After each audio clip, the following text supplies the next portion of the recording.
Hello everyone and welcome back to the finals of the Magnus Carlsen Chess Tour. It's Hikaru Nakamura versus Magnus Carlsen, and this is game one of their third match. Just to, check up on what's happening. First match was won by Hikaru, second was won by Magnus, and this is now the third match. And as we know, the finals are the best of 7. So already, for some reason, there is something on the board, but you probably already know what happened. Again, we have the Berlin defense, so let's just go straight into it. We have E4 E5, Knight F3 Knight C6, and Bishop to B5. The Ruy Lopez is on the board. Knight to F6, and now D3. So not going for the quick drawish line we've seen yesterday, or rather we haven't seen unless you've checked out the live coverage.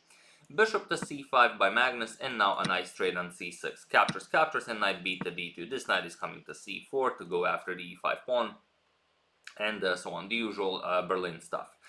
We have castles by Magnus and the knight to c4 now, and now you need to defend it with knight to d7. So the pawn is now nicely defended.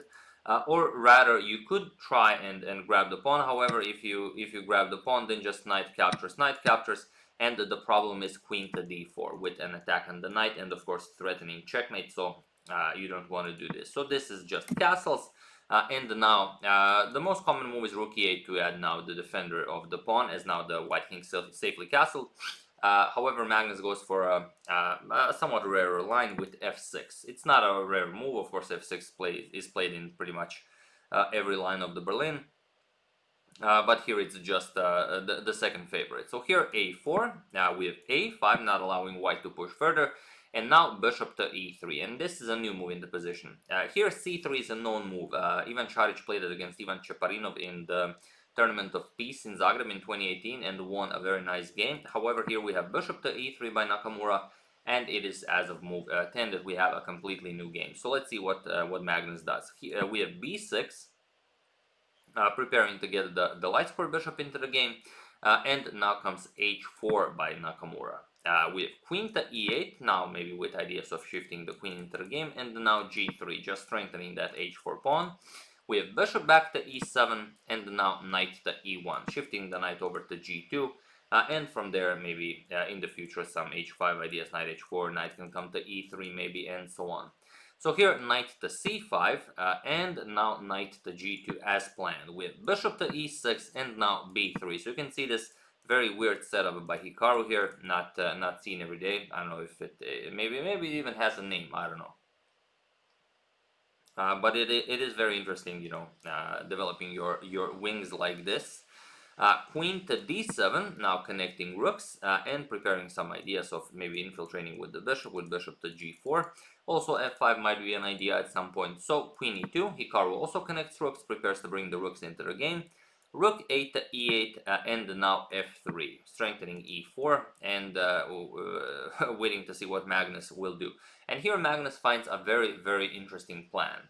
So he not going with something like bishop here. Now the g4 square no longer is available to the bishop, but now Magnus finds captures, because after f3 was played, the g3 pawn was weakened, and this is what Magnus uses. Bishop captures. We have d captures on c4. Now, okay, Nakamura nicely can use the d file for his rooks, but queen to h3.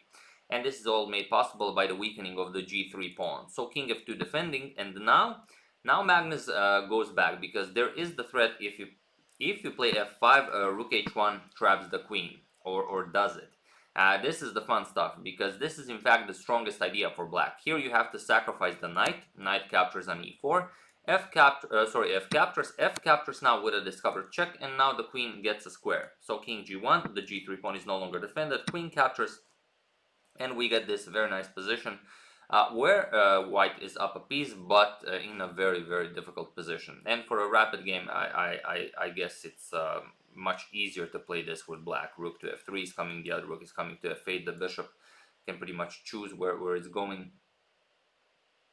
So very, very, very tough to play this for white in a rapid game. However, Magnus decides to prepare it, so he goes queen back to e6, now prepares f5, but now Hikaru just brings the king back. He doesn't want his king on the f file that will soon open up. So here f5 by Magnus, and now we have captures. We have captures and the rook 8 to d1. But now it's a bit different, because now there is again something in the position. I'm not going to tell you what it is, but feel free to pause the video and what would you play in this position. while I give you a couple of seconds.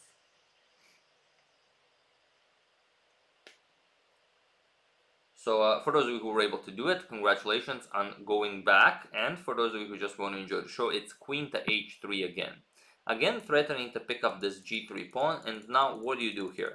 Well, now there are a couple of ways to deal with this. You could advance the pawn to g4, but that kind of leaves the h4 pawn under attack. If you try king to f2, then the problem is knight to e4 check. The f file is now open, and now white's entire position just crumbles. You have to move the king, doesn't matter where you move it. King goes here, knight comes to g3, attacks the queen, the rook, and so on.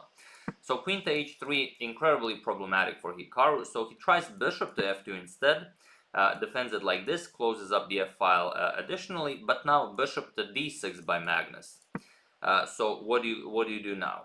Rook f to e1, and now rook to e7. Now the other rook is coming to the f file as well. We have queen to e3, now preparing to push f4, so you can counter that rook. Rook e to f7, and now f4. But now we have e captures on f4, g captures on f4, and now, okay, you don't want to capture right away, so first Magnus just pins the knight, and now everything will just pile up on that f4 pawn, then on the f2 bishop, and so on. So here, queen e2, Hikaru of course wants to trade queens, but Magnus says, not a problem, I'm just going to grab a pawn or two while we do it, and then I'm just going to have a very pleasant endgame. So he goes rook captures on f4, queen captures, we have rook captures, and now rook to d4, immediately offering a rook trade, but Magnus just goes rook to g6. He wants to go after this pawn, as it's an isolated pawn and it will be a weakness. So here h5, we have rook to h6, and now rook to h4, defending the pawn, but now rook to f5, attacking the pawn twice, and there is no way to defend it once more. So bishop e3, Hikaru even forces this trade. Rook captures, we have rook captures, and bishop to f4. Now Hikaru further offers trades, bishop captures, knight captures, and now rook to f5. And here knight to e6, offering yet more trades. Knight captures, rook captures, and now after all is said and done, we're in this position where the material on the board is completely equal on the queen side. However, on the king side, Magnus has two connected passed pawns, and this is of course winning. So c5, and now comes rook to e7, goes after this pawn, but it's a one pawn, you can give it up, so Magnus just starts pushing the passed pawns. h5, we have rook captures on c7, and now king to h7, bringing the king into the game. King g2, we have king to h6, and now c3, preparing b4, but it is of little use. So rook to f6, not allowing any rook to c6 check ideas, even though you don't really care about it. Rook to c8 by Hikaru, and now king to g5. We have rook to d8, and now king to g4. There are no checks, so you don't have to worry about that, and the passed pawn is now marching forward. We have b4 by Hikaru, and here Magnus just played h4, and it was in this position on move 45 that Hikaru Nakamura resigned the game, and we have this very nice victory by Magnus Carlsen, using none other than the Berlin defense. And here you resign because, like we said, you have two connected passed pawns here, well, rather your opponent does, and it's just very easy to play this. You're just going to push this, push that, and the rook will be helpless. Of course, both Magnus and Hikaru know this, and that's why he resigned. And already something very interesting happened in game 2. Game 2 also just finished like incredibly quickly, where Magnus had the white pieces, and they again played the Berlin.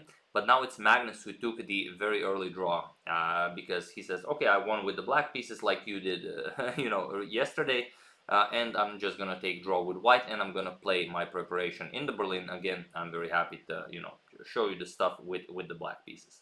So really, really incredible match. Both Hikaru and Magnus seemingly just playing with the black pieces. So very, very, very interesting stuff.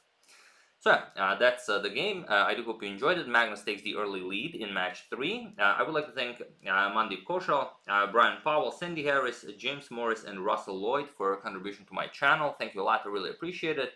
As usual, you can check two of my previous videos here, or rather, it's here. Yeah, or yeah, there they are. Yeah, see you soon, guys.